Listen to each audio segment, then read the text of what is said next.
एक पुलिस वाली ट्रक वाले से लिफ्ट मांगती है और जैसे उसे लिफ्ट मांगती है तो ट्रक वाला एकदम से उसकी साइड में आकर के ट्रक रोक देता है और उसके बाद कुछ दूर चलने पर ट्रक वाला पेप्सी पीने लगता है। तो उस लड़की को भी पूछ लेता है कि आपको पेप्सी पीनी है। वो उस कोल्ड ड्रिंक को पीने लगती है। दोस्तों, उस कोल्ड ड्रिंक के अंदर नशीली चीज़ें मिलाई हुई थी। अब उस लड़की को चक्कर आने लगते हैं और उसके बाद उस ट्रक को जंगल में बने हुए एक कोठरे के अंदर, एक कमरा बना हुआ था, वहाँ पर रोका जाता है और उस लड़की के हाथ पांव पकड़कर उस कोठरे के अंदर चारपाई पर डाले जाते हैं और फिर 7 दिन तक उस लड़की के साथ, पुलिस वाली के साथ जो होता है, विचार करने पर दोस्तों ऐसा लगता है कि भाई ऐसा भी होता है क्या हमारे देश के अंदर। पूरी कहानी यहाँ पर जानेंगे सिलसिलेवार तरीके से। लास्ट तक ज़रूर देखिएगा कहानी को, जिससे कि सारी चीज़ें समझ में आए। नमस्कार, मैं हूँ सुदेश कुमार और तिरछी बात चैनल में आपका स्वागत है। दोस्तों, यह कहानी घटित होती है मणिपुर के अंदर, एक जगह की घटना है। 2010 के अंदर यह घटित हुई थी। लोकेश नाम का एक 52 साल का व्यक्ति होता है, जिसके घर में उसकी बेटी है खुशबू, जिसकी उम्र होती है 23 साल। लोकेश की पत्नी का निधन हो चुका है, तो दोनों बाप बेटी घर में रहा करते हैं। इकलौती बेटी है, बेटा भी नहीं है। अब जो खुशबू होती है वह पढ़ लिख करके पुलिस में लगना चाहती है, दरोगा बनना चाहती है। तो दोस्तों, रात दिन वह मेहनत करती है। उसका पिता भी खूब उसको सहयोग करता है और उसको पुलिस में भर्ती के लिए तैयार करता है। और फिर एक दिन आ जाता है जब यह लड़की अपनी पढ़ाई लिखाई पूरी करने के बाद, कोचिंग वगैरह लेने के बाद एग्ज़ाम देती है और वह पास हो जाती है और दरोगा की पोस्ट पर चली जाती है। घर वाले बहुत खुश होते हैं। घर वाले क्या, पिता ही था अकेला, बहुत खुश होता है कि उसकी बेटी ने अपने लक्ष्य को प्राप्त कर लिया है। अब क्या होता है दोस्तों, धीरे धीरे समय गुजर रहा था। अपनी ड्यूटी पर जाती है, ड्यूटी से घर आ जाती है। काफ़ी पैसे की दिक्कत थी जो पहले, वो दूर हो चुकी है। बाप बेटी का खर्चा ही कितना सा होता है और आराम से पैसे इकट्ठे होते जा रहे हैं। अब जो पिता होता है वह सोचता है कि बेटी की शादी तो करनी है। फिर पिता लड़की के लिए अच्छा सा लड़का ढूंढता है, जो कि किसी तहसील के अंदर तहसीलदार था, यानी कि वह भी अच्छा ही था। अब तो तहसीलदार से इस लड़की की सगाई तय कर दी जाती है और शादी की तारीख रख दी जाती है। अब यह कोई दिक्कत नहीं थी, यहाँ तक मामला अच्छा चल रहा था। एक दिन की बात होती है, सुबह सुबह ये जो लड़की होती है ड्यूटी पर जब जा रही थी, तो इसने सोचा कि थोड़ा सा इस शर्ट पे, कमीज़ पर प्रेस कर लेती हूँ, थोड़ा सलवटें पड़ी हुई हैं। तो अपने आप ही प्रेस करने लगती है और अचानक दोस्तों इससे गलती से वो ड्रेस जल जाती है प्रेस की वजह से। और ड्रेस जब जल जाती है तो अब यह सोचती है कि ये क्या हो गया। और उसके बाद फिर ये सादा वर्दी में पुलिस थाने पहुंचती है। वहाँ पर स्टाफ पूछता भी है, क्यों मैडम आज सादी वर्दी में? तो ये बताती है कि ऐसे ऐसे जल गई थी। तो सभी कह देते हैं ठीक है मैडम, कोई बात नहीं। और उसके बाद ये वहाँ पर ड्यूटी करती है सुबह से शाम तक। और उधर से यह स्कूटी से वापस आने लगती है अपने घर पर। और स्कूटी से जैसे रास्ते में आ रही थी तो इसकी स्कूटी ख़राब हो जाती है। स्कूटी ख़राब हो जाती है तो अब ये देखने लगती है चारों तरफ कोई नहीं है, सुनसान सड़क है। तभी इसके पास एक ट्रक वाला आकर रुकता है। ट्रक वाले का नाम था अमर। आकर पूछता, मैडम क्या हो गया? यह बताती है कि देखो मैं पुलिस डिपार्टमेंट से हूँ और मेरी स्कूटी ख़राब हो गई है और मुझे तुम थोड़ा सा आगे तक छोड़ दो और मेरी स्कूटी को अपने ट्रक में रखवा लो। अब जो वह लड़का होता है ट्रक ड्राइवर, उसको यकीन नहीं हो रहा था कि यह एक पुलिस वाली है, क्योंकि उसको लग रहा था कि यह शायद वैसे ही बोल रही है धौंस जमाने के लिए। अब वह उसकी स्कूटी को ट्रक में रखता है और उसको अपने ट्रक में बिठा लेता है और अपने एक दोस्त शेखर के पास फ़ोन कर देता है, जिसका वो ट्रक था। यह लड़का ड्राइवर था और ट्रक का मालिक शेखर, दोनों ही एक ही उम्र के थे। कुछ दूर जाने के बाद वह शेखर भी उस ट्रक में आ जाता है और फिर इस ट्रक के अंदर यह लड़की खुशबू बैठी हुई थी। धीरे धीरे कुछ समय चलते चलते थोड़ी दूर जा कर के एक सुनसान सी जगह और आती है और वहाँ पर वह ट्रक को रोक देते हैं और नीचे उतर कर कुछ देखने लगते हैं। लड़की कहती है, क्या हो गया भैया? ये कहती है कि मैडम ट्रक ख़राब हो गया, पता नहीं क्या दिक्कत हो गई। काफ़ी देर तक नीचे मशक्क़त करते रहते हैं, दिखावा करते रहते हैं उस मैडम को। और फिर इनको प्यास लगती है, कोल्ड ड्रिंक निकालते हैं। अपने एक ट्रक के अंदर जो ठंडा रखने का बॉक्स होता है ना, वो रखा हुआ था, जिसमें बर्फ़, चिल्ड बर्फ़ पड़ी हुई थी और कोल्ड ड्रिंक भी रखी हुई थी। ट्रक वाले कई बार ऐसी चीज़ों को रख लेते हैं जिससे कि ठंडा पानी मिलता रहे।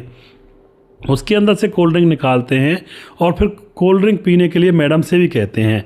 मैडम को भी प्यास लगी थी क्योंकि काफ़ी मशक्क़त तो इसने अपनी स्कूटी को सही करने में की थी और उसके बाद ट्रक में बैठ गई थी, गर्मी पड़ रही थी, इसको भी प्यास लग रही थी, तो कहती है हाँ भैया लाओ मुझे भी एक गिलास दे दो।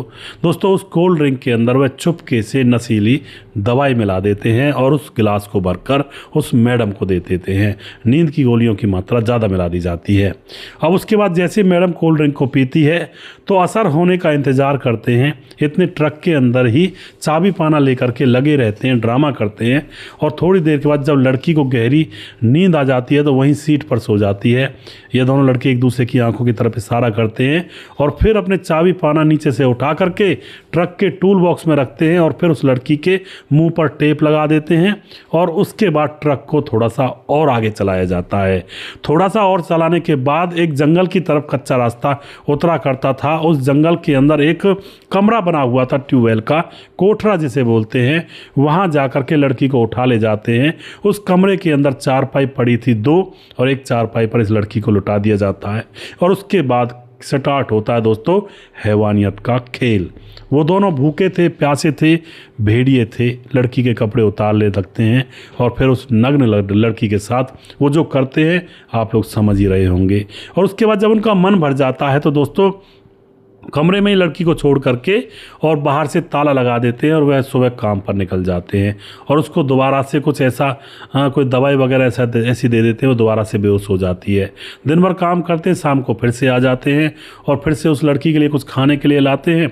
लड़की को भूख लगी थी, हाथ जोड़ रही थी, गिड़गिड़ा रही थी, मुझे जाने दो मैं पुलिस वाली हूँ, लेकिन वो समझ नहीं रहे थे। और फिर खाना तो लड़की को खाना पड़ेगा भाई, भूखे प्यासे, तो उस खाने के अंदर फिर से मिला लाते हैं कुछ ना कुछ, फिर से वह खाना खाने के बाद बेहोश हो जाती है।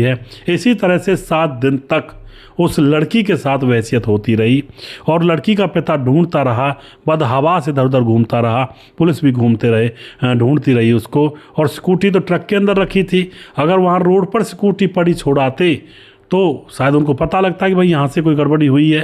लेकिन दोस्तों अब 7 दिन गुजर जाते हैं तो उन लोगों का मन भर जाता है और फिर उस लड़की को और उसकी स्कूटी को उसी जगह पर ट्रक को ले जाते हैं जहाँ से उस लड़की को बिठाया था। वहीं पर पहले स्कूटी को नीचे रखते हैं और उसके बाद लड़की को, जो कि आधी बेहोश थी, बेहोशी की हालत में थी, उसको उठा करके वहीं स्कूटी के पास में लेटा देते हैं और ये ट्रक लेकर वहाँ से फरार होने लगते हैं। लेकिन दोस्तों वहीं पर काम करने वाले मजदूर किसान वहीं पर थे, सारा नज़ारा देख रहे थे, तो भाग कर आते हैं और जैसे वह भाग कर आते हैं तो ये जल्दी से ट्रक में चढ़ते हैं और ट्रक को चलाने लगते हैं। लेकिन पीछे से इनके ट्रक का नंबर किसी किसान ने नोट कर लिया था, अपने मोबाइल से फ़ोटो खींच लिया था और उसके बाद इस लड़की को हॉस्पिटल ले जाते हैं। वो किसान उठा करके इसकी स्कूटी को बनने के लिए डाल दिया जाता है और दोस्तों हॉस्पिटल में ही फिर इसके पिता को पता लगता है और पुलिस भी हॉस्पिटल में आती है। तो पुलिस को वह किसान बताते हैं कि साहब यहाँ पर एक ट्रक वाला इनको नीचे उतार कर चला गया, इनकी और इनकी स्कूटी को, और यह बेहोश थी और ट्रक का नंबर हमने ले लिया है। पुलिस तुरंत ट्रक के नंबर से ट्रेस करती है, वह ट्रक शेखर के नाम से था। फिर उस ट्रक के मालिक शेखर और उसके ड्राइवर अमर को उठाया जाता है और उनकी अच्छी तरह से रिलाई की जाती है, अच्छी तरह से पेला जाता है डंडों से। तो वह सारी चीज़ें बताते हैं कि साहब हमने ही यह कांड किया है। 7 दिन तक हम इसको लेकर के एक जंगल के एक कमरे में, कोठरे में, ट्यूबवेल में लेकर वहाँ पर रहे थे और हमने ही ये कांड किया है।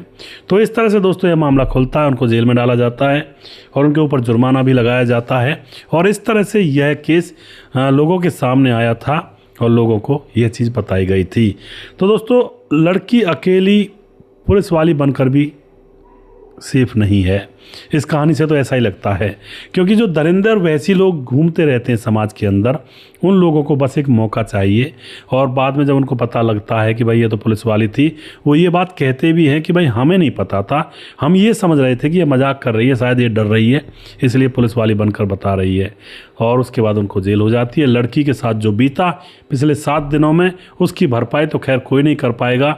जो उसने परेशानी झेली, जो उसने वहसियत झेली, ये तो कोई नहीं भरपाई कर पाएगा इस चीज़ की, लेकिन लड़की की जान बच गई, यही बहुत बड़ी गनीमत है और उन दरिंदों को जेल में डाल दिया गया। और दोस्तों मैं भी यही कहना चाहूँगा, भैया बहन बेटियाँ अकेली दुकेली ना जाया करें, अपने साथ सिक्योरिटी ज़रूर रखा करें, भाई पिता कुछ ना कुछ तो होना चाहिए। चलो वो तो पुलिस वाली थी, उसको तो जाना ही था, लेकिन और भी जो बहन बेटियां हैं भाई की पिता की थोड़ी सी सपोर्ट ज़रूर लिया करें, क्योंकि ज़माने में अच्छे लोग अब बहुत कम बचे हैं, वैसी दरिंदे इंसान की खाल में छुप कर घुमा करते हैं।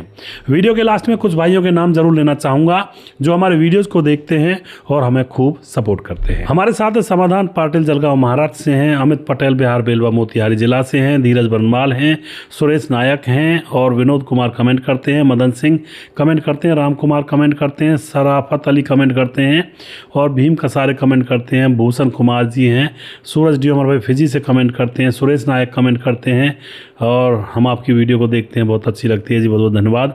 अरुण चौहान कमेंट करते हैं, रजत सैनी हैं, मुकेश तोमर, संजीव कुमार नेपाल से, मोनू जैन हैं, परेश आचार्य कमेंट करते हैं और राम गोसाई हमारे भाई लगातार कमेंट करते हैं, राधेश्याम शर्मा सिरसी जयपुर राजस्थान से, राजकिशोर चौरसिया महाबलेश्वर महाराष्ट्र से हैं, छगनदास खारडाबाद राजस्थान से और उसके बाद दुर्योधन भाई हमारे लगातार कमेंट करते हैं, सुशील चौधरी कमेंट करते हैं, राम मोहम्मद यासीन लाहौर पाकिस्तान से हैं और जिस भाई का नाम रह गया है उस भाई का नाम अगले वीडियो में ज़रूर लूँगा। अगला वीडियो बहुत जल्दी फिर से लेकर आऊँगा, तब तक आप खुश रहें, सावधान रहें।